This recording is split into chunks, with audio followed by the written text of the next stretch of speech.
안녕하세요. 정혜를 가옥승계 수석연구원 이서진입니다. 네, 우리 이서진 수석연구원님, 이제 연말 다가오면서 대표님들이 좀 많이 걱정하시는 게 가지급금이더라고요. 그래서 최근에 가지급금에 대한 고민을 많이 의뢰하셔서 오늘은 가지급금에 대해서 한번 공부하는 시간을 가져보려고 합니다. 네, 가지급금, 가짜로 지급됐다는 뜻인가요?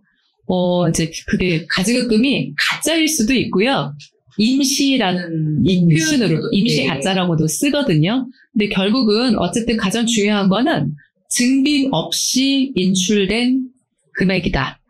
이게 이제 세법상으로는요, 증빙 없이 인출된 금액인 거예요. 그러면 결국은 근데 대표님들이 거의 가지급금을 대표이사의 가지급금이라고 알고 계시잖아요. 네. 이게 왜 그러냐면 일단은 법인에서는 증빙 없이 나갈 수 있는 거 누가 가져갈 수 있을까? 라고 생각하는 거죠. 그러면은 직원들은 증빙이 없을 수가 없는 거죠. 직원들이 증빙 없이 가져가는 건 실은 횡령인 거고요. 그래서 이게 대표이사는 법인의 특수한 개인이기 때문에 대표가 가져갔다라고 세법적인 측면에서 보는 거예요. 그러다 보니 실질적으로 가지급금이 여러 가지 형태가 있겠지만 중요한 거는 대표이사님 입장에서 갚아야 할 빚이다. 이렇게 생각을 하셔야 합니다. 네. 간혹 이게 상담 하시는 대표님들에서 나는 가져간 적이 없다라고 말씀하시는 분들도 있거든요.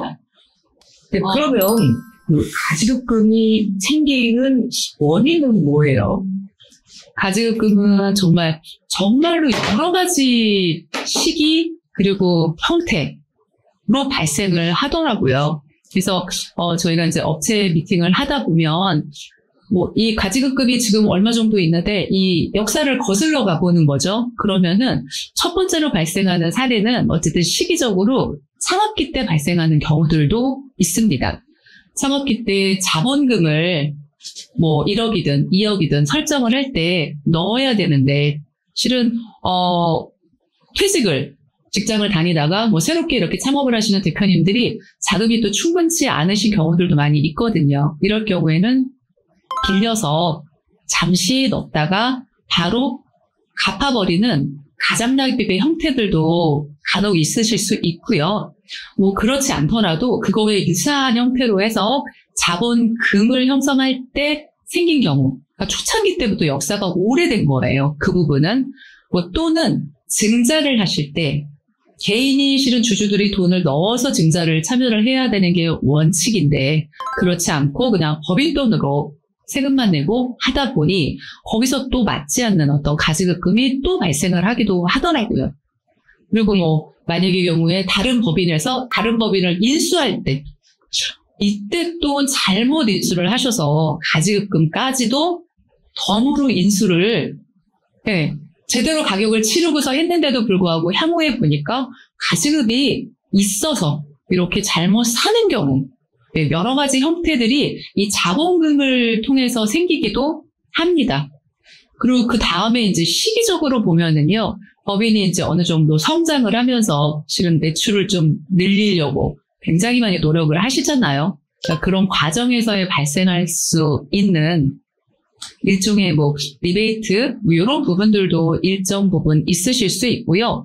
꼭 그런 리베이트라든지 이런 게 아니더라도 실은 매입처가 굉장히 다수인 업체들, 도매라든지 이런 경우에는요, 이게 회계 정리를 하다 보면 실은 매입과 매출이 정확하게 상거래를 무수하게 많이 하다 보면 맞지 않는 경우들이 흔하게 발생을 해요. 실제적으로요. 그래서 그런 부분들이 내가 가져간 건 아닌데 증빙되지 않는 돈이기 때문에 그것이 대표이사의 가지급금화 되는 경우들도 굉장히 많습니다. 네, 그럼 지금 말씀해 주신 거는 어떻게 보면 대표님 입장에서는 조금은 좀 억울하실 수 있죠. 그 두 번째 사유에 대해서는 굉장히 내가 돈 안 억울하실 수 있어. 맞아요. 그러니까 다른 거 하나는요, 대표님이 이건 내가 가져온 거 맞아요 라고 말씀하신 거 있으세요. 그래서 진성 가지급이라고 표현하기도 하는데요.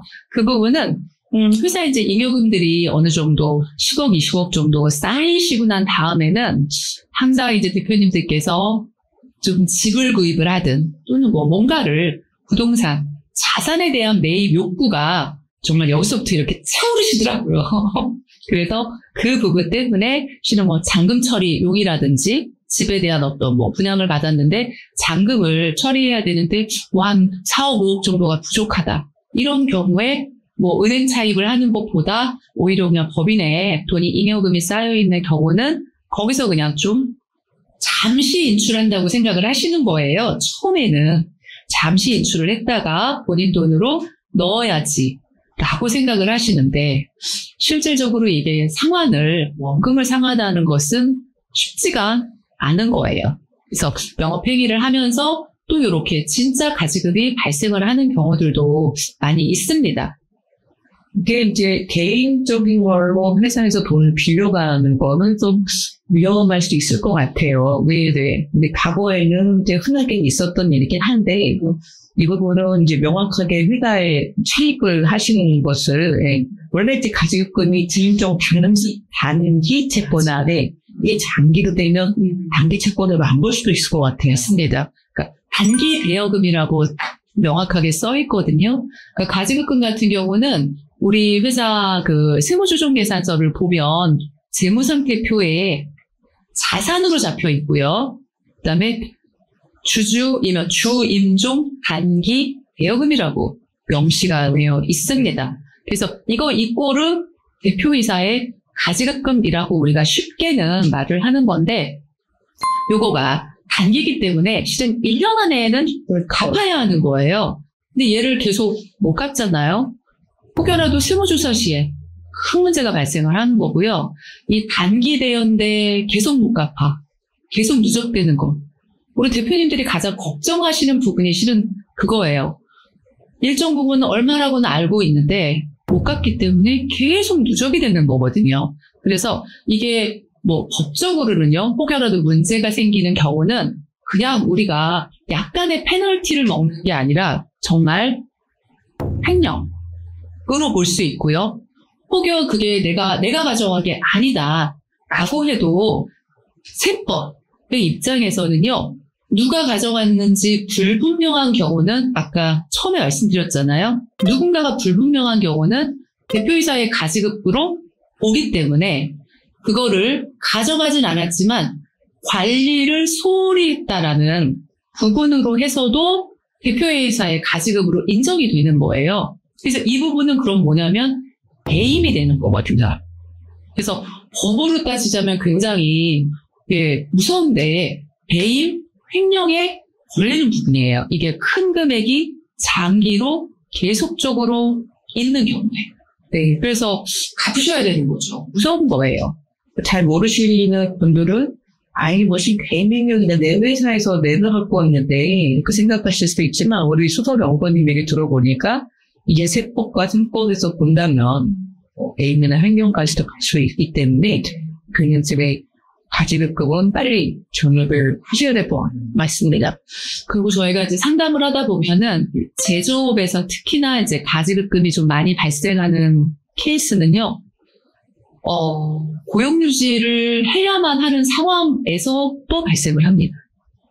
이거는 정말로 한 10년, 20년 전에는 정말 흔한 케이스였었어요. 이렇게 타고 보면 그냥 그런 케이스가 너무나도 많아요.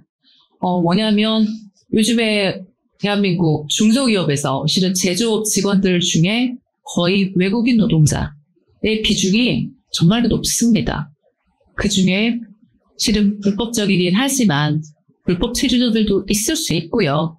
그리고 기술을 정말 고도의 기술을 갖고 있어서 이 사람을 써야 하는데 그 사람이 현장직 분들 또는 기능직 분들이 실은 죄송합니다만 친원불량자들도 실은 좀 꽤 많이 있으시고 근데 딱히 신불자가 아니더라도 본인의 소득세로 올리기를 좀 꺼려하시는 경우들도 상당수 있어요.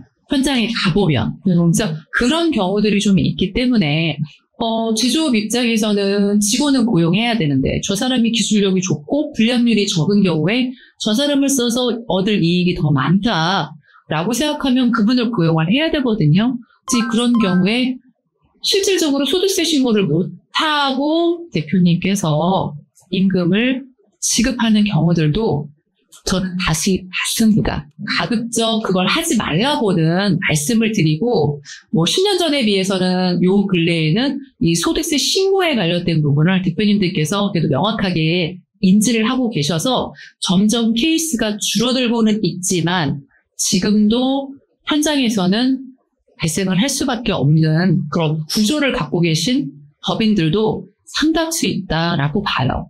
그렇다면요, 대표님이 실제 가져가셨던, 아니면 어떻게 구조적인 상황 때문에 아직 그때 생겼던 간에, 이게 세법상에서, 회사에서 나간 대여금이니까, 이거에 대한, 뭔가, 세금과 관련해서도, 대표님들이 주의하셔야 될 게 있을 것 같네요. 그럼요. 만약의 경우에 세금의 페널티가 없다면 대표님들께서 이 가지급금 때문에 다 고민하고 얘를 이자를 어떡하나 갚아야 될까 이 고민을 별로 하지 않으실 것 같아요. 만약에 세법적인 문제가 없다면, 세금의 문제가 없다면. 그런데 저희가 가지급금이 발생을 했을 때 페널티, 불이익이 분명히 있습니다. 어떤 불이익이 있나요? 첫 번째는요, 이 가지급금이라고 인정된 부분에 있어서는요, 인정이자가 발생합니다. 인정이자. 네.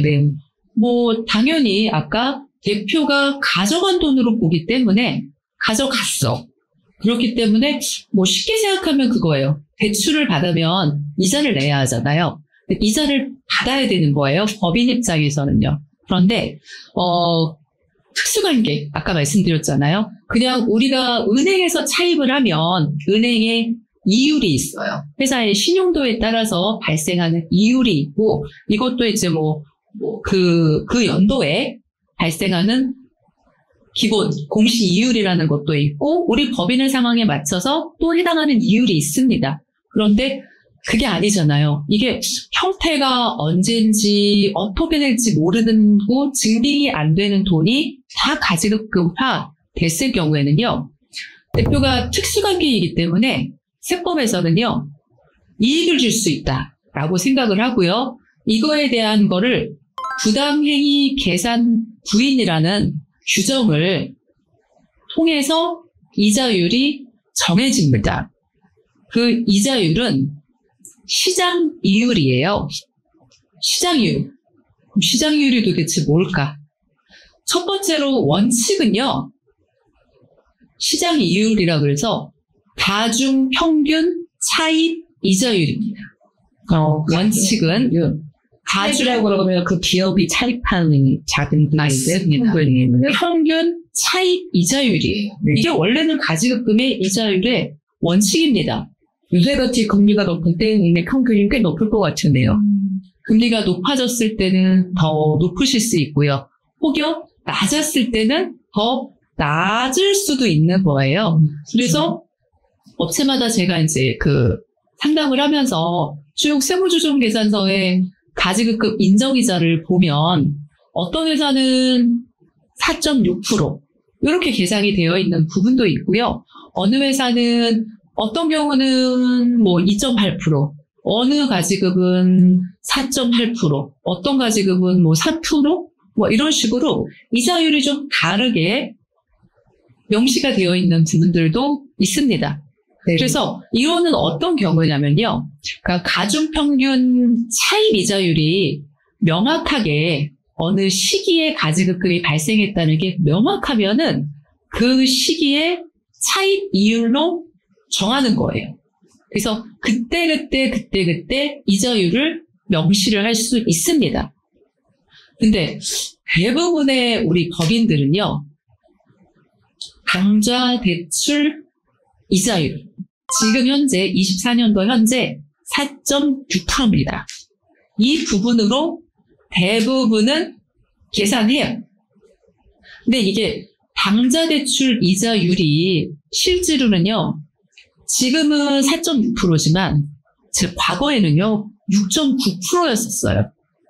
금리가 더 높았을 때는. 그리고 제 기억에 2009년도, 10년도에는요, 8.1%였습니다. 당좌 대출 이율이요.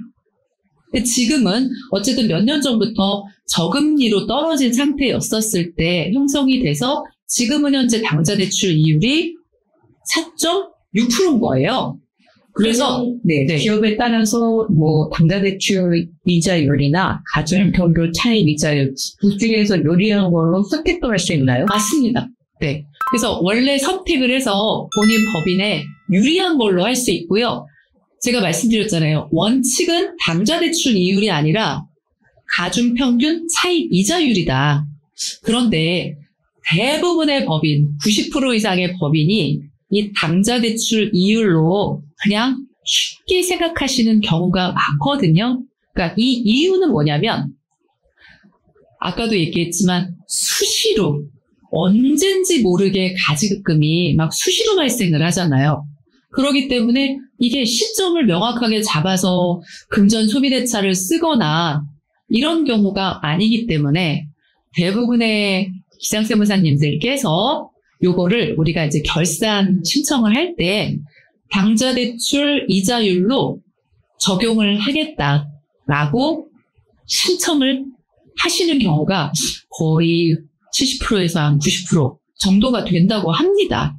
그리고 이 경우에는요, 뭐 올해는 이렇게 하고 내년엔 저렇게 하고 이렇게는 안 되고 한번 이렇게 적용 신청을 하면은요 3년이 그대로 가야 돼요. 그래서 수시로 가지급이 발생하는 법인들은 어쩔 수 없이 기장세무사님 입장에서도 그냥 편의상 이거를 적용을 합니다.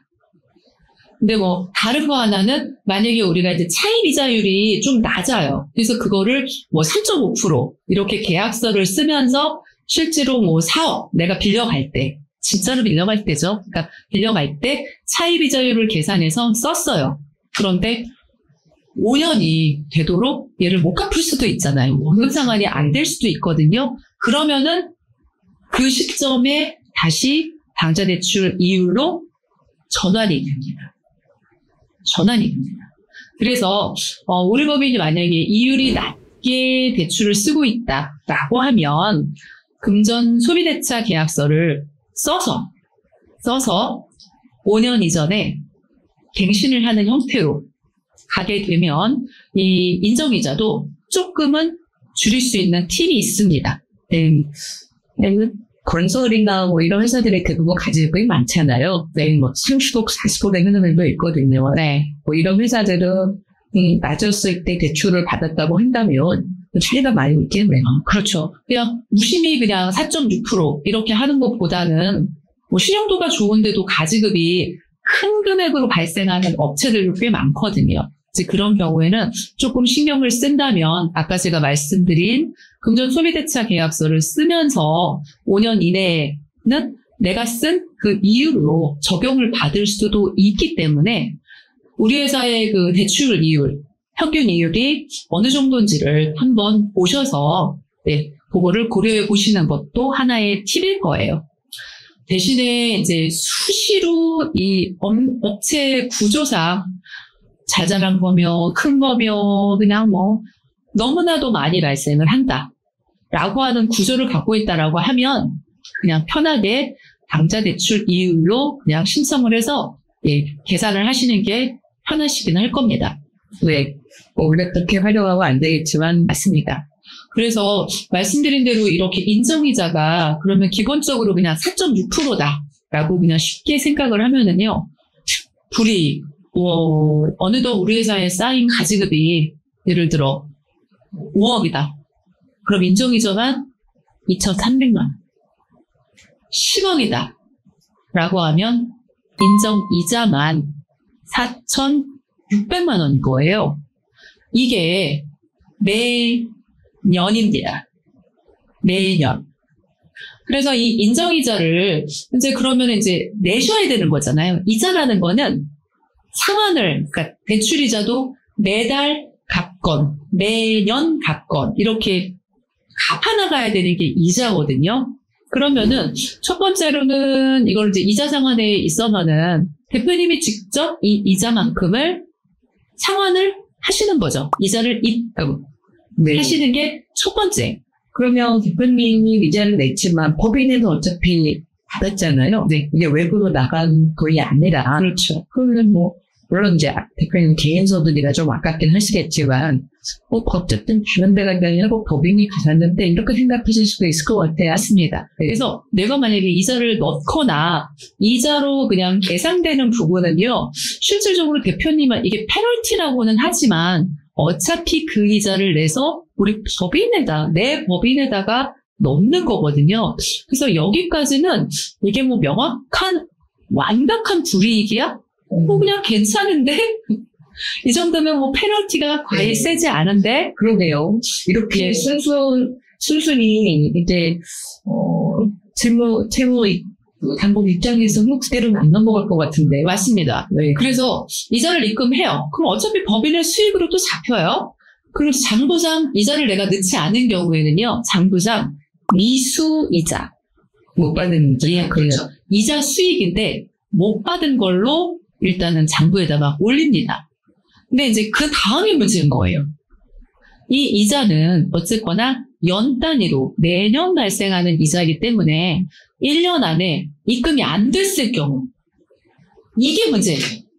그럴 경우에는요, 대표이사의 상여금으로 처리가 됩니다. 상여금. 그러면은 이게 진짜로 제가 보기에는 대표님이 느끼는 강한 페널티예요. 왜냐하면 이 얘기는 뭐냐면 내가 급여를 예를 들어 1억을 받고 있어요. 뭐 물론 작게 받으시는 분도 대부분 평균 급여를 월 500, 연한 6천 정도를 아무리 작아도 받으시고, 요 근래는 보수를 좀 인상하시고 이런 말씀을 좀 많이 드려서 한 1억에서 1억 2천 받으시는 대표님들이 또 굉장히 많으시거든요. 그럼 그렇게 됐을 경우에는 이게 상연 처리가 돼버리면요, 연말정산하고 또 재정산을 하시는 거죠. 재정산을 해서 소득세 구간에 따라서 물론 다르겠지만 대부분 35% 이상의 소득세와 사대보험, 추가금, 이렇게 나의 소득세가 한 방에 올라가는, 그런 페널티를 받으시는 거예요. 그래서 이 부분이 대표님 입장에서는 좀 가장 큰 페널티라고 느끼실 수 있습니다. 근데 이제 네 번째 부분은요, 상여 처리를 이 기자분께서 안 하시는 경우도 있겠죠. 네, 상여 처리도 안 했다. 그러면 그 이자가 어떻게 되죠? 어떻게 될까요? 어떻게 될까요? 요거는 또 숨어있는 굉장히 큰 리스크가 되는데요. 이 이자를 매년 우리 가지급금에다가 원금에다가 이자를 업어서, 그 다음에는 내가 5억이었는데 5억의 이자가 만약에 2,300이었다. 5억 2,300. 그 다음 연도에는 그 5억 2,300에 또 이자 2,300. 이렇게 복리로 원금이 늘어나는 구조를 갖습니다. 네. 아직까지 뭐 저축은 복리가 없는데, 가지급금 복리는. 네, 복리예요. 내가 예금 넣은 거라도 좀 복리로 이자를 좀 불려줬으면 좋겠는데 그런 거는 없잖아요. 대부분 다 복리죠. 들어오면 거의 한 10년이 기대가 될 것 같은데. 맞습니다. 그래서 대표님들이 그런 말씀 하시잖아요. 내가 몇 년 전에 내가 가지급이 5억이라고 내가 알고 있었어. 그런데 일을 하시다가 이제 업력이 몇 년이 흘렀는데 어느덧 정신 차리고 딱 보니 나 몰랐는데 내가 10억이래요. 이렇게 말씀하시는 경우도 있어요. 그렇죠. 나 안 가져갔는데. 요새는 이자율이 높지만 전에 뭐 1%대일 때도 있었는데 내 가지급금을 4.1% 복리로 늘어나고 있으니까. 그렇습니다. 나중에 아시면 진짜 깜짝 놀라시는 경우들 많아요. 그래서 이게 인지를 가지급이 또 이제 막 숨겨 놓으셔서 세무조정상 뭐 매출 채권이든 뭐 선수금이든 어디든 조금 이렇게 분산해서 조정을 하시는 그런 업체들은요, 뭐 머릿속으로 좀 기억했었다가 다시 없어지시는 거예요. 그래서 본인의 가지급의 규모를 실은 굉장히 작게 생각하신다가 이게 딱 문제가 됐을 때 깜짝 놀라시는 경우들 있습니다. 네. 그 말씀하시니까 저희 상담하셨던 대표님들에서 외관 가면서 갑자기 스벅이 그전에는 어떻게 숨겨왔는데 외부 감자 맞으면서 이게 다 수면 위로 올라가면서 본인의 가지고 시범이 됐다고 갑자기죠. 갑자기. 상담을 오래 하시는 게 생각이 나는 이런 분님 말씀을 드립니다. 실질적으로 보면 그게 갑자기는 아닌데 표면화된 거죠. 표면화돼서 한 번에 이제 확 갚아야 되는 상황이 되신 거잖아요. 네. 참 가지급이 이제 생각보다 많네요. 네. 여기서 한 가지 또 이제 그런 것도 있어요. 주인종 단기 대여금이라고 말씀드렸잖아요. 좀 큰 업체들에서는요, 단기 대여금이, 일정 부분 다른 분들, 혹시 이제 직원에게 나간 것도 실은 가지급은 가지급이거든요. 그렇죠. 직원들 뭐 주택 구입 자본 지원 해주는 빌려주는 회사는 여기 많습니다. 그래서, 우리사주조합원의 주식 취득 자금에 대한 부분을 좀 빌려줬다거나, 또는 직원의 주택 자금으로 대여했다거나, 전세 자금을 대여했다거나 또는 직원들이 요청해서 일시 가불로 나갔다거나 이런 부분들은 명확한 주체가 있기 때문에요. 가지급금 인정이자에는 해당되지 않습니다. 말 그대로 주인종 단기 채권입니다. 예, 맞아요. 그러니까 왜냐하면 이건 원칙적으로 아까 입증되지 않은, 증빙되지 않은 금액을 대표이사의 가지급으로 그냥 다 그 항아리에다가 몽땅 담아놓은 거잖아요. 그래서 얘는 제외 대상이라고 보시면 됩니다. 네. 능정자 들으니까 또 대표님들이 가지급금 쉽게 생각할 건 알릴 것 같은데, 맞습니다. 뭐 인정이자만 잘 이제 내가 인지해서 그래 내가 부담하면 되지라고 한다면 뭐 다 된 거구나. 아니요, 그렇지 않습니다. 그러면 저희가 이렇게 피터지게 가지급금에 대해서 논할 이유가 없을 것 같아요. 더 큰 문제가 있네. 하나의 또 문제가 있죠.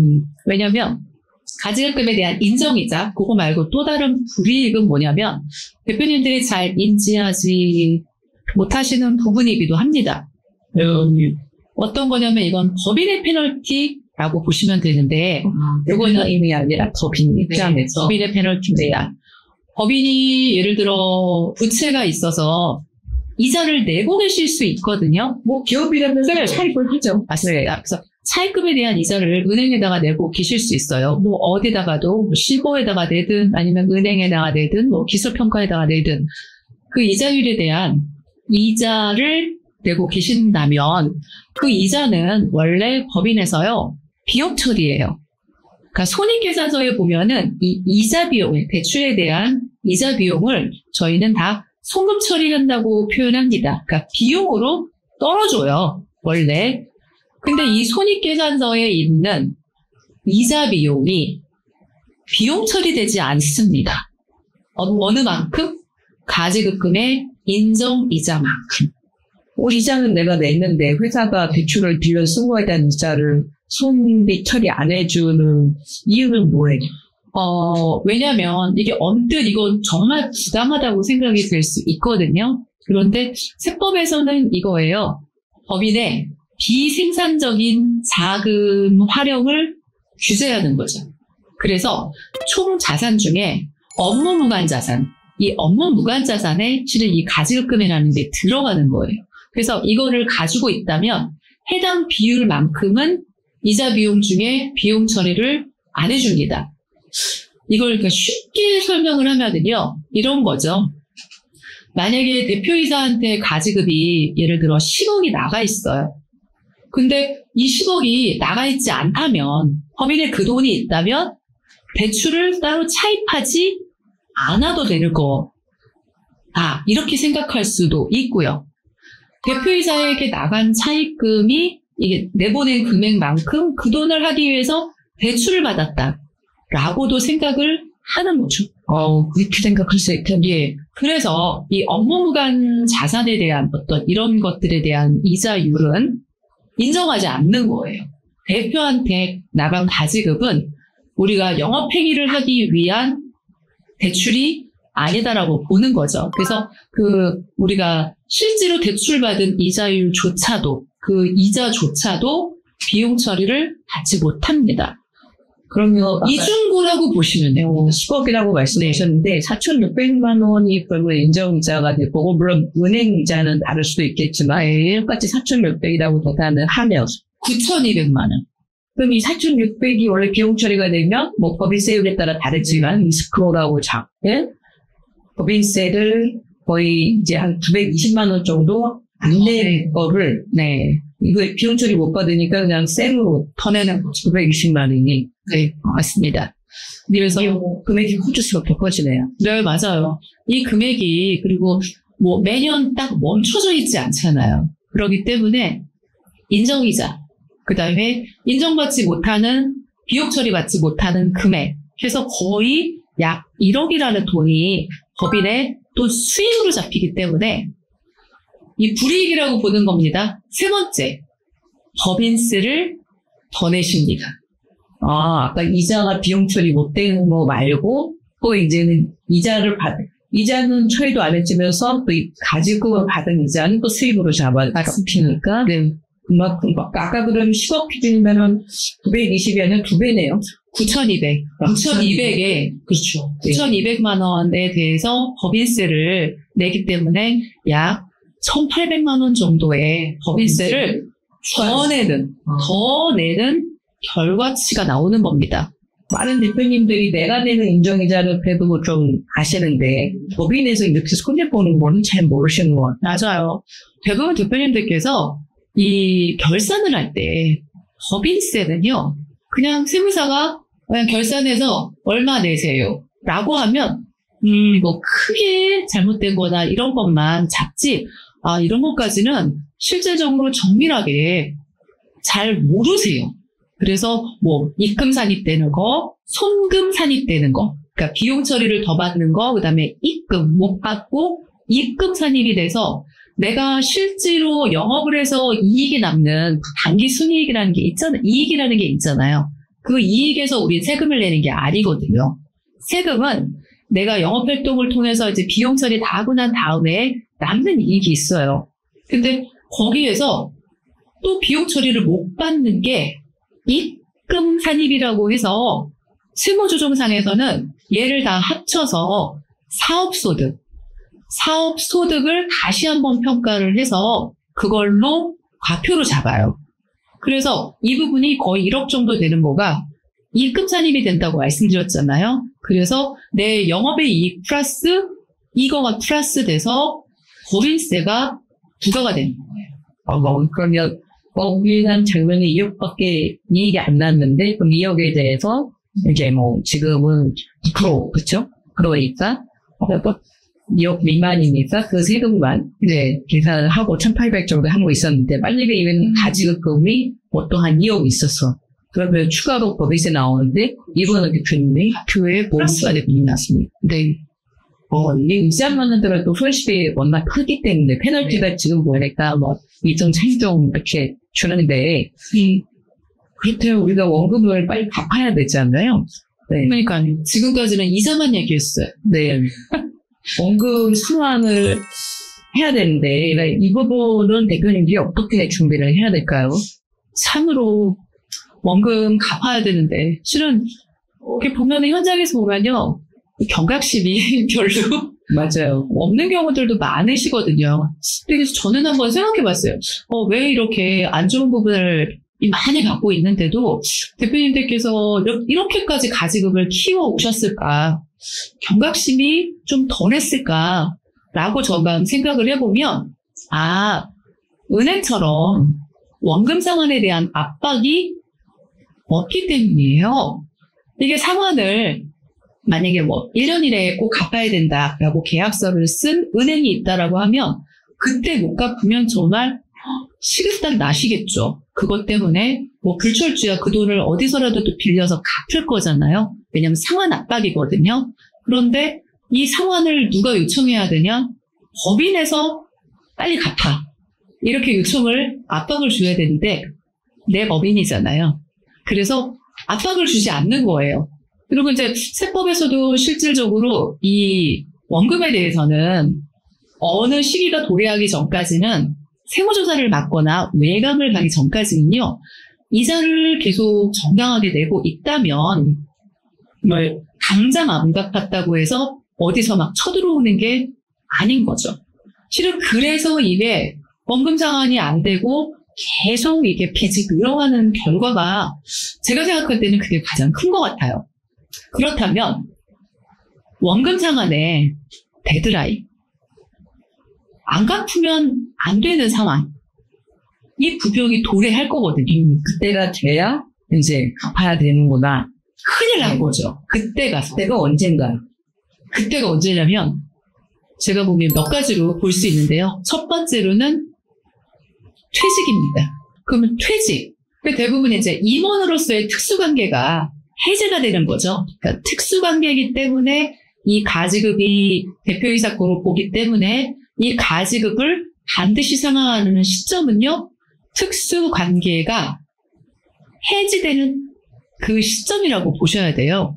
그래서 임원으로서의 특수관계가 해지가 되는 시점이 실은 퇴직 시점입니다. 그래서 퇴직 시에 한꺼번에 이 가지급금을 갚아야 하는 시점이 도래하는 거예요. 그런데 실은 퇴직만 했다고 해서 그 시점에서 정말 100% 갚아야 하느냐, 특수관계가 완벽하게 해지가 되느냐, 그렇지는 않아요. 왜냐하면 우리 중소기업에서는요, 또 한 가지의 특수관계인의 범주가 있거든요. 주식. 주식을 대부분은 오너 대표님들은 내가 주식도 많이 갖고 있기 때문에 법인과의 특수관계인이거든요. 그래서 이 주식이 보유하고 있다면 완벽한 해지는 아닌 거예요.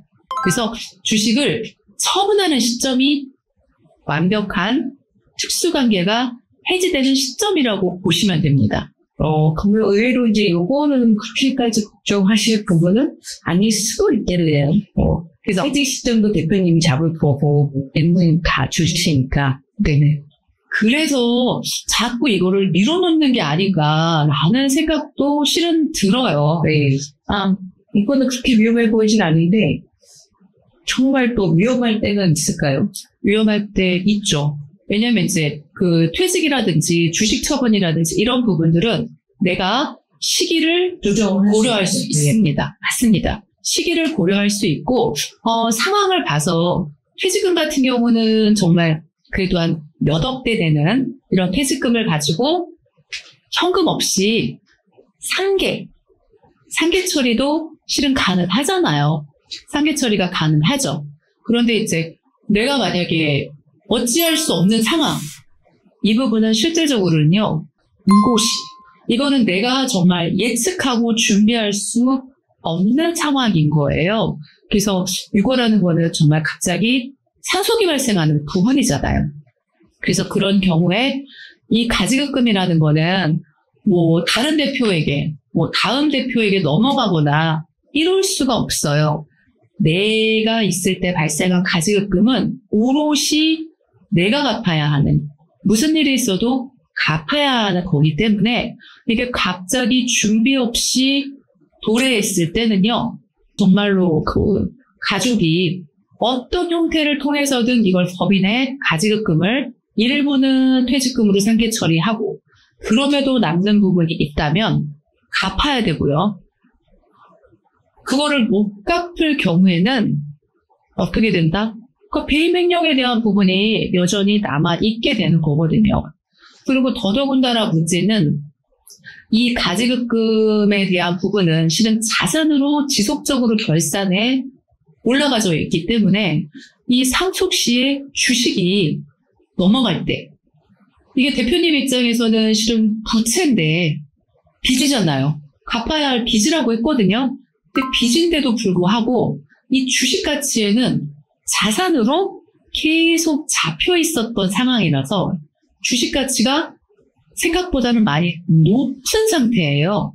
근데 그 높아져 있는 주식 가치로 우리 배우자와 자녀에게 상속이 됩니다. 거기에 대한 상속세, 이 부분도 정말 만만치 않게 반영이 되거든요. 그래서 부채인데 부채로 제대로 갚기는 해야 되는데, 그렇다고 까주는 것도 아니고 상속 자산에 있어서는 까주지는 않고, 이게 더 오히려 주식 가치를 높아져 있는 상태에서 받기 때문에 오히려 상속세에 대한 부분은 더 많이 부과받고 요런 또 이중에 문제가 갑자기 발생을 하시더라고요. 오히려 이제 은행 같은 경우는 이 부채를 빼주는데, 그쵸? 파생자반으로. 네. 법인의 가치가 가치는 개인의 가지급금은 그래서 오히려 이게 이중보다 결론적으로는 말씀을 드리는 거예요. 그리고 이제 또 하나 이제 그 수강회가 해지되는 부분은요. 네. 폐업, 청산이죠. 마지막에. 어쨌든 폐업을 한다는 얘기는 내가 더 이상 사업을 하지 않겠다라는 거예요. 그런데 대표님들께서 조금 착각하시는 거는 내가 폐업만 하게 되면은 우리 법인이 없어진다. 이렇게 간혹 생각하시는 분들도 있으신데 전혀 똑같지 않습니다. 그렇죠. 개인 사업자는 그럴 수 있겠죠. 네. 법인은 그렇지는 않겠네요. 그래서 폐업 신청을 해도 등기가 살아있어요. 그래서 우리가 완벽하게 이 법인을 없앤다라고 생각하시는 거는요. 청산이라고 표현해야 맞거든요. 그래서 청산 신청, 그러니까 등기 자체를 우리 법인에 부여받은 그 등기 번호를 없애는 청산 절차를 가는 거, 요거까지를 하셔야 해요. 이 가지급금을 정리할 때. 왜냐하면 한꺼번에 폐업 신청만 하는 경우에 정말 그때까지의 가지급금과 인정이자가 한 번에 일시적으로 상여 처분이 돼버리거든요. 그러면 엄청난 소득세가 한 번에 발생을 하세요. 그런데 청산인 경우에는요. 뭐가 있냐면 청산 시에는 자녀 재산 총액, 예를 들어 이걸 순자산이라고 표현합니다. 그러니까 부채 다 갚고 자녀 재산 총액에서 내가 주주로서 받을 수 있는 분배분이라는 게 있어요. 그래서 그 분배분을 받게 되면 이 또한 아까 퇴직금처럼 현금을 딱히 마련하지 않더라도 비현금 거래가 가능은 합니다. 그래서 내가 분배받을 그리고 갚아야 할 가지급금 이거를 또 상계 처리가 가능합니다. 그래서 어떤 대표님은 그래서 제가 이 말씀을 드리면 또 경각심이 이만큼 또 내려가시는 거예요. 그러네요. 네, 경각심이 내려가시더라고요. 그래서 어떤 대표님도 저한테 이렇게 질문하세요. 아니 그러면 자녀 자산 총액이 내 가지급금보다 큰 경우는 그럼 계속 안 갚아도 되는 거야? 그러면 적정하게 우리 보수처럼 적정 보수를 항상 물어보시듯이 그럼 적정하게 보유하는 가지급금 그런 게 있어요? 이렇게 질문하시는 경우들도 있으세요. 그래서 어느 정도 되면은 그럼 괜찮냐? 대표님 입장에서 그럴 수 있겠는데 다는 못 갚고 못 갚으니까 어느 정도까지 갚으면 괜찮냐? 그런 정도 남겨놓는 것까진 괜찮냐? 맞습니다. 그런가요? 예, 맞습니다. 그래서 요거는 실은 저는 이제 빨리빨리 갚으셔야 된다라고 말씀은 드리지만 정말 가지급금을 한 푼도 없이 그냥 지금 이 시점에서 다 갚아야 하느냐. 그러니까 요런 거예요. 저는 제 입장에서 볼 때는요. 지금 당장 예를 들어 15억 정도의 가지급금이 있는데 한 1, 2년 안에 문제가 지금 누적된 거를 인지한 이 시점부터 정말 가지급금이 빵원으로 만들어야 되느냐. 근데 현실적으로는 그게 어렵거든요. 어려워요. 그러면 어느 정도의 가지급은 그래도 내가 그냥 조금은 두고 가도 내가 발 뻗고는 자도 괜찮으냐. 저는 질문을 그렇게 이해합니다. 그래서 그 정도가 그러니까 적정 금액. 법인마다 다르겠죠. 그래서 적정 보유 가지급금. 그래서 자녀 재산 총액이 얼마냐에 따라 다르고 내가 분배받을 금액이 주주로서 몇 프로 정도냐가 다를 거예요. 그래서 금액이 어떤 분들은 그게 3억부터 시작해서 몇십억 이렇게 있으실 수 있거든요. 그래서 그 부분에 따라서 조금은 그래도 남겨놔도 가져가도 되는 정도는 그 금액 정도라고 말씀을 드려요. 그런데 여기에 이제 우리가 간과하지 말아야 될 부분이 뭐냐면 이 가지급금이 생물처럼 내가 지금 계산상 5억이야 또는 10억이야 이렇게 생각하고서 거기서 스톱돼서 청산시까지 가져간다? 그게 5년이 될지 10년이 될지 모르는데 그러면 아까 말씀드린 페널티 있잖아요. 실무적으로 인정이자가 매년 원금에 가산이 붙어서 복리로 늘어나고 그러면 내 가지급은 내가 생각했던 가지급이 아니거든요.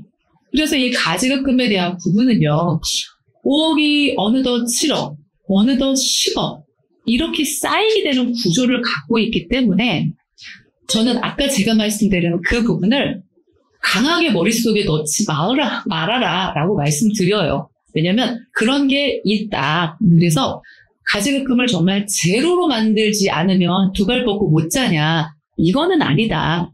왜냐면 상계 처리할 부분들이 일부 우리가 청산 시에 승계 시에 존재할 수 있으니 일정 부분은 조금은 가져가도 괜찮지만 가지급금이 10억 이상, 20억 이상인 법인들은요.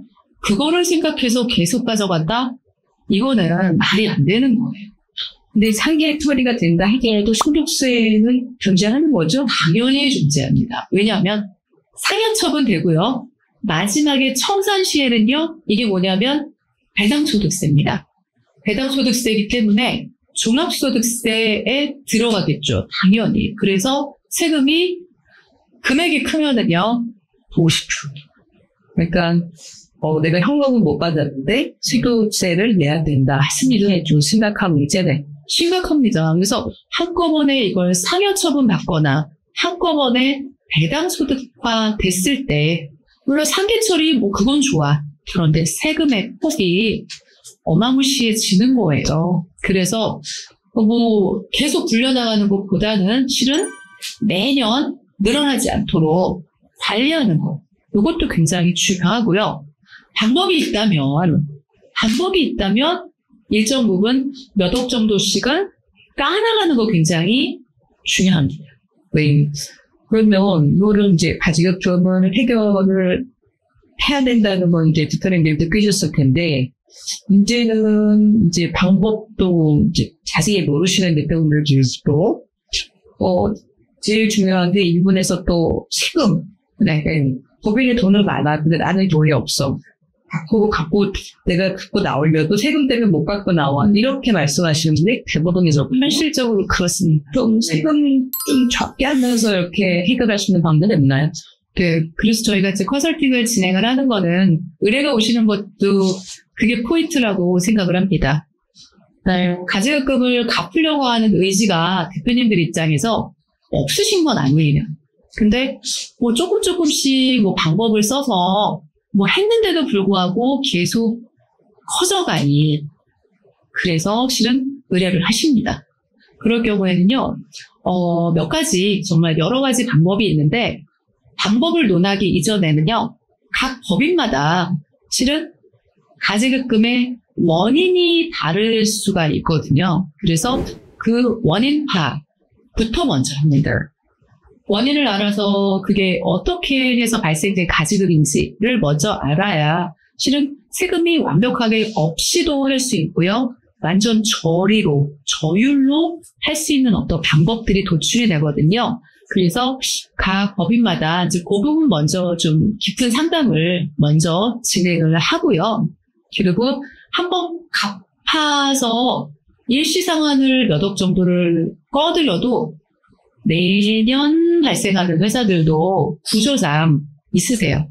그러면 좀 다각도로 내년도 갚을 수 있고 구조상 더 발생하지 않도록 이렇게 예방을 해드리는 그거가 정말 세 가지가 좀 같이 충족되도록 실험 컨설팅을 진행을 합니다. 네.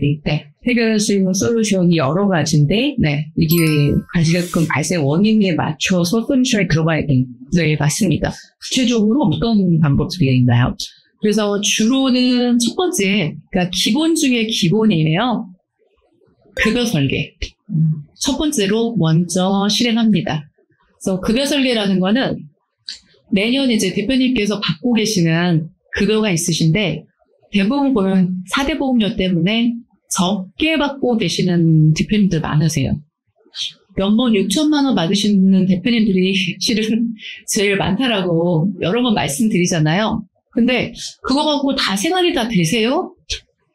여쭤보면 부족하죠. 이렇게 말씀하시거든요. 근데 부족한 금액들이 발생하기 때문에 실은 수시로 가지급금이 진짜로 나가는 경우들도 많아요. 네. 그래서 1차적으로는요, 급여를 적정 보수를 설계를 해서 그 부분만큼 적정하게 쓰실 수 있도록 구조를 먼저 마련을 하고요. 그거보다 조금 높게 설정을 해서 가지급금을 매달 또는 분기별로 또 일정 부분 가수반지시키는 것을 먼저 설계를 해드립니다. 그런데 거기에서 이제 뭐 세금 문제, 세금이 어느 정도 높여야 가장 또 대표님 입장에서도 너무 올라가게 되면 또 4대 보험에 대한 부분이 또 추가적으로 발생하기 때문에 그 부분을 적정 가이드라인을 해서 보수 설계를 먼저 해드리고요. 두 번째는 배당 설계입니다.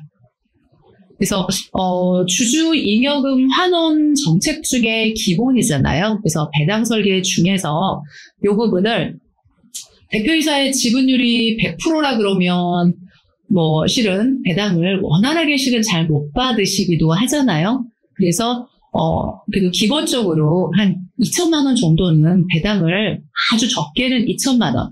그 필요에 의해서는 소득세를 좀 계산해서 종합소득세를 계산해서 좀 더 높은 금액을 상환하더라도 전체적인 종합소득세를 감안했을 때 그래도 한 20에서 25% 미만이다라고 하면 그 측면도 일정 부분은 상환을 할 수 있도록 도와드립니다. 한 20%까지는 대표님이 되게 수고하실 것 같아요. 네, 맞아요.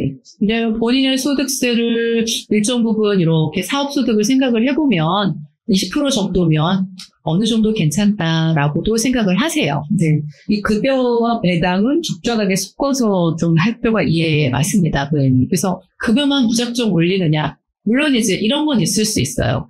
배당은 많이 받게 되면 실은 소득세도 좀 높게 올라가고 건보료 추가분이 나오는 부분도 있고요. 법인에서 비용 처리는 받지 못하는 부분이 있죠.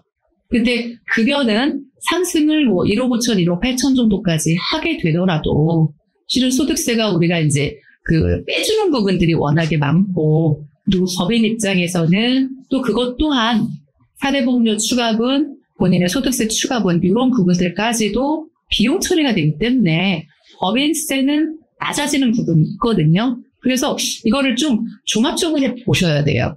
그래서 급여와 배당은 같이 세트로 봐서 본인의 대표이사님의 소득세를, 종합소득세를 좀 계산을 해보고 가장 적정하게 매년 그냥 상환을 일정 부분 할 수 있도록 만들어 드리는 거예요. 그래서 이거는 매년 하는 플랜 중에 그러니까 기본 중에 기본이다라고 말씀을 드리고요. 그렇다면 근데 이제 매년 솔직히 몇 천만 원 정도밖에 안 되거든요. 큰 금액은 못하죠. 안 되면 이자 정도도 안 되는 거예요, 실은. 그래서 그렇다면 좀 큰 금액이 이제 원금이 있는 경우에는요, 어쩔 수 없이 또 다른 방법을 생각을 해볼 수밖에 없어요. 쌓여져 있는 10억 정도의 가지급이 있다라고 하면 이 급여와 배당 설계만으로는요, 10년을 해도 답이 안 나옵니다. 이자 정도밖에 충당이 안 된다라고 생각을 하시면 되거든요. 그래서 세 번째 방법은 실은 저율과세이죠. 퇴직금에 대한 부분을 말씀을 드립니다. 퇴직금을 할 때는요. 중간재정산이 안 되기 때문에 그러니까 실질적인 퇴직 또는 대통령령에서 규정하는 중간정산 요 상황에 맞으면 중간정산을 한 번 정도 효과적으로 할 수 있다면 그 부분을 실행을 하고요. 그 부분이 안 된다라고 하면 법인의 상황에 맞추어서 여러 가지 방법들을 좀 생각을 해봅니다. 그래서 어쨌든 퇴직금 같은 경우는 저율, 그 다음에 종합소득세로 들어가지 않기 때문에 건보료 추가분이 없다라는 장점이 있죠. 그래서 언젠간 대표님께서는 실은 반드시 퇴직은 하세요. 그래서 저희가 퇴직금을 논할 때는요, 반드시 정관, 정비가 반드시 들어갑니다. 그래서 보수와 상여와 배당 규정, 그리고 퇴직금 지급 규정, 이런 부분들은요, 우리가 현재 지금 법인이 갖고 계시는 정관에 어떻게 되어 있는지에 따라서 내가 좀 혜택을 볼 수 있는데, 추계액을 좀 높일 수 있는데, 이런 것들을 간과하고 있는 법인이 있다면, 저는 이 부분에 있어서는 규정에 대한 정비는 반드시 들어갑니다. 그래서 퇴직금 추계액이 뭐 2배수다? 2배수까지밖에 못한다? 뭐 이렇게 생각하시기도 하거든요. 그런데 그렇지는 않기 때문에 그거는 대표님과 상담을 통해서 좀 진행을 해드려요. 그렇게 해서 실질적으로 퇴직금으로 한 번 정도는 뭐 한 5억 정도 이렇게 정산을 해서 실질퇴직을 하는 경우도 있습니다. 자녀분이 일단 들어와 있고 승계를 논하는 법인에서는 그게 가능하기 때문에 이제 그런 식으로 한번 해드리기도 합니다. 네. 그 퇴직금도 꽤 큰 금액을 할 수 있어서 괜찮을 것 같네요. 네, 맞아요. 이거는 이제 임원은 이제 퇴직을 하시면 임원은 끝나잖아요. 네. 또 다른 방법은 어떤 게 있나요? 이제 다른 부분은 뭐냐면 주식을 활용하는 거죠. 네. 지금 퇴직해도 할 수 있는 거네요. 맞습니다. 그래서 지금 맨 처음에 말씀드린 첫 번째 급여, 두 번째 배당, 세 번째 퇴직금, 요 활용하는 거는요, 법인의 임원으로서의 권리입니다. 법인과의 특수관계 중에서 임원으로서의 특수관계를 해지가 되면서 받을 수 있는 어떤 그런 권리사항인 거고요. 요 나머지 거는 아까 말씀드린 대로 주주로서의 특수관계잖아요. 그래서 이 주식을 활용하는 방법, 즉 자본거래를 통해서 저희가 이제 이 가지급을 좀 잉여금을 대표님께 환원해서 가지급을 정리하는 솔루션을 실행을 합니다. 그 중에 이제 첫 번째로 생각할 수 있는 거는요, 그냥 액면가 균등 소각입니다. 각 주주별로 해서 내가 넣었던 자본금이 예를 들어 좀 높게 되어 있는데, 그러니까 부채 비율이나 이런 경우가 있어서 증자를 좀 이렇게 많이 해놨던 과거에 증자가 많이 되어 있는 경우, 또는 건설업이라서 그 맞추는 2억, 5억 뭐 이렇게 맞추는 거를 해 놓으셨는데 실제로 이제 요즘에 낮아졌잖아요. 꼭 맞춰야 될 어떤 법적으로 맞춰야 될 자본금이 낮아졌기 때문에 그런 부분들은 주주 간 협의해서 균등하게 간다면 내가 넣었던 금액 받는 거기 때문에 세금이 없어요. 액면으로 하면 세금이 없습니다. 그래서 액면 균등 소각을 해서 자본금을 낮추는 작업을 할 수 있다면, 법인의 상황이 괜찮다면 그 부분을 하실 수도 있고요. 만약에 이거를 자본금을 낮추지 않고 잉여금에서도 이 부분을 같이 소각을 하는 경우로 해서도 가능합니다. 그래서 자본거래를 그렇게 소각하는 방법을 쓰는 경우도 가능하고요. 그리고 이제 다섯 번째로 보면은요, 많이들 영상을 보시는 분들은 많이들 알고 계시지만 실은 영상을 처음 보시는 분들은 잘 모르실 수도 있을 것 같아요. 그래서 이익 소각에 대한 부분을 통해서 배우자 증여공제를 최대한 활용해서 자기 주식 취득과 처분을 통한 방법을 통해서 세금 없이 가지급금을 정리하는 방법도 있습니다. 요거는 두 가지 측면을 볼 수 있는데요. 그냥 내 주식을 바로 자사주도해서 양도하는 방식 있습니다. 근데 요거는 양도세가 나오고. 예, 맞습니다. 양도세가 3억 이하인 경우에는 20% 세율이에요. 그래서 주민세, 그러니까 지방소득세를 포함하면은 22% 세금에 해당되고요. 3억 이상인 금액의 경우에는 25%. 그래서 결국 본인의 부담세금이 27.5%예요. 그래서 세금을 좀 적게 내면서 이렇게 하시는 경우도 있고요. 만약에 이제 배우자분께서 혹여 이제 지분을 애초에 좀 갖고 계시는 경우들도 있으시잖아요. 창립 때부터 갖고 계시는 경우에 배우자 증여공제 이거 한도 내에서 예를 들어 주식을 증여받아서 이거를 이제 소각을 하는 경우에는요, 실질 주주의 어떤 그 주주 권리를 통해서 실은 자사주 소각과 처분 대금으로 해서 가지급금을 갚아드리는 경우들도 있습니다. 네, 이게 얼마 전에 방송에 저희가 했었는데, 뭐 중요한 이익 소각에 대해서 이제 뭐 가장행위에 여러 단계지만 실제로 한 단계나 해가지고 과세를 했었잖아요. 네. 그러나 지금 정상적인 증여 공제로 활용한 이익 소각은 다 납세자가 승소를 했고, 네.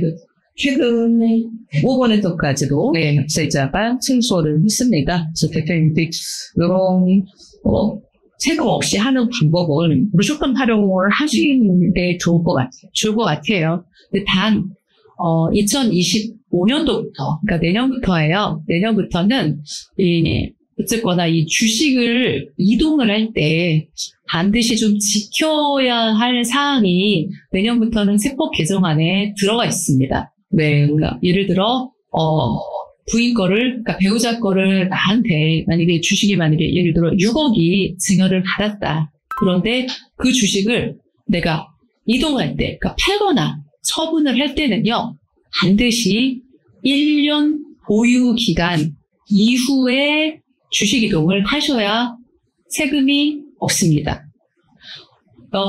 예를 들어 그 전에 11개월, 11개월, 25일 차에 주식을 만약에 내가 생각 없이 이동했다. 라고 하면요. 1년 이내에. 네, 1년 이내다. 라고 하면은 애초에 그러니까 배우자가 취득했던 액면가일 수도 있고, 실은 뭐 조금 높은 금액일 수도 있지만, 그 취득가로, 원 취득자의 취득가로 보기 때문에 세금이 많이 발생하실 수 있어요. 그래서 이거는 저희가 이제 국세청에서 대법원 판례가 나와서 어찌됐든 귀속자가 명확하고 가지급을 갚았을 때는 문제가 없다라고 일단은 대법원에서조차 판결이 났는데, 꼭 지켜줘야 하는 부분 하나는요, 자금이 귀속자가 갚아야 되는 거고요.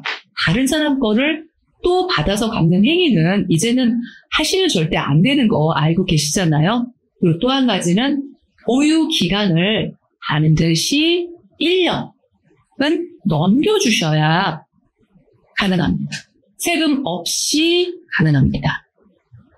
그래서 이 부분에 있어서는 실질적으로 상법상 절차 부분도 굉장히 중요하고요. 세법적으로 그 주식 가치의 정당성, 시가의 명확성, 세법의 한 틈의 실수도 오차도 없어야 되기 때문에 실은 반드시 경험이 많은 전문가와 같이 실행을 하시는 거가 맞습니다. 네. 내년에 또 세법이 개정되기 때문에 이 부분 좀 고려하셔서 결국 이제 무관의 증여 공제를 안 쓰신 대표님들 혜택을 받으셔야 될 것 같습니다. 네. 그렇다면 뭐 지금 솔루션을 말씀해 주셨는데 어떻게 보면 대표님들이 또 아시는 것도 있고 또 새롭게 이렇게 배워가시는 것도 있으셨을 텐데 우리 이렇게 가지금 정리할 때 대표님 뭐 어떤 팁이나 아니면 주의해야 될 사항들 뭐 좀 이런 것들이 있을까요? 어쨌든 뭐 가지급금은 원금, 이자 이런 부분들이 계속 있기 때문에 페널티 부분이 굉장히 많기 때문에 대표님 입장에서는 무조건 갚아야 되는 빚이다라고 생각을 하셔서 빠른 시일 내에 갚는 어떤 솔루션들을 행했으면 좋겠고요. 여기에 이제 제가 이제 컨설팅을 많이 진행을 하면서 조금 얻은 팁을 몇 가지만 조금 잠깐 말씀을 드리자면, 아까 이제 임원으로서 이제 특수관계가 해소가 된다라고 말씀드렸잖아요. 그게 이제 퇴직이잖아요. 그래서 대표자로서 내가 놓게 되면 어쨌거나 가지급금을 상기 처리를 할 수 있는 뭐 한두 가지의 방법들이 있죠. 그런데 내가 대표자를 변경해도 가지급금은 없어지지 않잖아요. 그래서 실제로 매년 가지급금이 좀 계속 발생하는 법인들 같은 경우는 이게 누적을 시키는 것보다는, 복리로 누적을 시키는 것보다는, 현실적으로, 영업적으로 도움이 된다면, 혹여 자제분이나 배우자나, 이런 부분을 해서 대표이사를 좀 변경, 또는 공동, 단독, 이런 식으로 해서 대표이사를 좀 분산해서 가지급금을 추가로 발생하시는 부분들을 조금 낮추는 효과를 보시는 경우도 있습니다. 왜냐면 내 가지급은 계속 복리로 늘어나고 있기 때문에 낮아지기는 쉽지 않잖아요. 그래서 그렇게 대표자를 전략적으로 좀 변경하는 방법, 이것도 하나의 좀 팁이 될 것 같고요. 혹은 제가 이런 케이스도 좀 있었어요. 그러니까 M&A가 갑자기 하게 됐을 때 실은 대표권도 없어지고 주식도 처분해야 되는 상황이 발생을 하기도 하잖아요. 이런 경우에 M&A를 뭐 얼마 정도의 딜을 다 했어요. 그래서 상대방 업체에서도 다 했는데 다 가격 결정을 하고 난 다음에 막상 딱 보니까 내 가지급금이 거기에 안 들어가 있는 경우, 그러니까 놓치는 경우들이 있을 수 있다는 뜻이에요. 그래서 혹여 반드시 이것도 평가를 할 때 내가 가지급이 예를 들어 10억이면 그걸 갚아 나가야 되는 시점이잖아요. 마지막 도래 시점이기 때문에 그것을 M&A 할 때 또는 양도를 하든 뭘 하든 간에 이거를 갚을 수 있는 솔루션을 합쳐서 계약서를 반드시 쓰셔야 돼요. 이거를 놓치실 경우에는 이미 책정되어 있는 금액이지만 내가 얘를 갚기 위해서 실제로 상계를 해버리어서 실제로 내 수중에 돈이 별로 받을 게 없는 상황이 발생을 하시더라고요.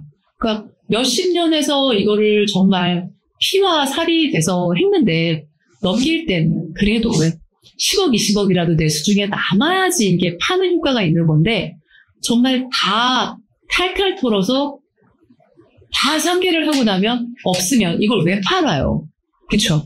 그렇기 때문에 좀 이런 걸 할 때는 좀 조심해서 가지급을 항상 염두에 두고 이것도 금액을 딜을 해야 된다라고 말씀을 드리고 싶습니다. 실제 사례에서 지금 그런 경우 있었습니다. 그래서 후회를 많이 하셨어요. 미리 그거를 산정해서 실은 퇴직금을 좀 더 높여서 계약서를 작성을 했다면 방법이 좀 있었을 텐데 이렇게 나중에 좀 후회하시는 케이스가 있었거든요. 그래서 저를 만나기 이미 근데 진행이 되어 있는 거예요. 매각 대금이 진행이 되어 있어서 계약서를 쓰시고서 연락을 주셨기 때문에 어떻게 할 수가 없었던 거죠. 네, 어떤 거든지 중요한 결정을 하기 전에는 꼭 전문가들과 좀 상의를 하시는 게 맞습니다. 네. 그러면 우리 수석연구원이 이렇게 가지급금 문제성과 해결 방법까지 잘 말씀해 주셨는데, 20년 가까이 소속에 하시다 보면 많은 사례가 있었겠지만, 또 기억에 남는 사례, 있으면 하나 소개를 부탁드리겠습니다. 지금 시간이 많이 흘렀기 때문에 사례는 그냥 간단하게 말씀을 드릴게요. 여기는 납입자본금 2억이고, 실은 주식 가치는 45억이고요. 자본 총계, 그러니까 청산할 거는 한 30억 정도 되는 법인이었어요. 근데 이 법인인데 가지급금은 10억이 넘었습니다. 실질적으로 주임종 단기 대여금이라고 명시되어 있는 게 10억이었고요. 솔직히 말하면 숨겨져 있는 가지급도 있었어요. 그러니까 나와 있는 가지급만 10억이에요. 표출되어 있는 가지급만. 그리고 대표님 지분이 70%, 배우자 20%, 자녀 5% 이렇게 형성이 되어 있던 부분이고요.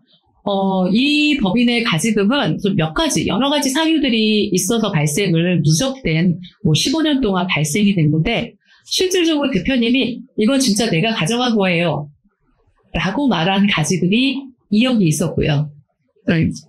실은 부동산 잔금 처리 및 그때 당시에 주식에 호황기였어서 그걸로 해서 더 많이 벌어서 갚아야지 라고 생각을 하셔서 일부 가져간 분도 있으셨다고 말씀을 하시더라고요. 그래서 진성 가지급이죠. 그 부분이 2억 있었고요.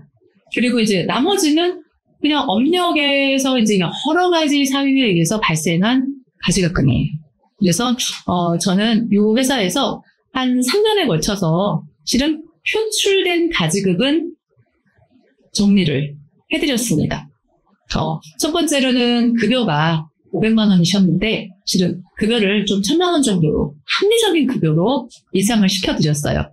그리고 그 중에 5천만 원은 매년 갚으시라고 말씀드렸어요. 가수반제 해라. 근데 그렇게 되면 생활비가 부족하시게 되잖아요. 대학생 자녀 있고 막 이런 상황이었는데 그래서 사모님의 급여, 사내이사로 등재되어 있었고요. 사모님의 급여를 좀 더 올려서 생활비는 그쪽에서 충당하시는 걸로 했습니다. 그리고 배당도 일정 부분 매년 한 3년 이상 지금도 그냥 계속 배당을 하고 계세요. 그래서 배당을 매년 실행을 하시는 거 했고요. 이것저것 가지급해서 일반적으로 부동산이 짤짤한 부동산이 굉장히 많으셨어요. 부동산 임대 사업소들이 조금 있으셨어요. 그래서 1인으로는 실은 배당을 한꺼번에 많이는 대표님 입장에서 받고 싶어 하지 않으셔서 배당은 본인한테 그냥 한 2천만 원 정도까지밖에 실행을 못 해드리는 상황이에요. 그래서 그거를 몇 년 정도 꾸준하게 배당을 해서 받아서 그냥 바로 반제시키는 거 했습니다. 근데 그렇게도 큰 금액은 할 수가 없잖아요. 그래서 사모님께서 갖고 계신 주식을 대표님께 이동을 했고요. 그리고 1년, 2년 실질적으로 그 부분에 대해서 배당을 좀 꾸준하게 실행을 하면서 그거를 실질 주주에게 사모님한테도 그전에도 항상 배당이 나갔었고요. 이동하고 난 다음에도 실질 주주만큼 배당이 금돈배당을 매년 실행을 했어요. 그러고 난 다음에 자기 주식을 대표님 입장에서의 주식을 판 거죠. 그래서 시가로 사모님에게 받았을 때 동일한 시가 6억 그리고 자기 주식을 판 그때 양도한 그 금액을 6억 이렇게 얼추 맞춘 주식 가치로 해서 실은 세금은 0원으로 해서 6억을 가지급금을 처리를 했습니다. 진성 가지급금 2억은요. 그래서 당해년도에 저랑 상담한 당해년도에는 다 갚지는 못했고요.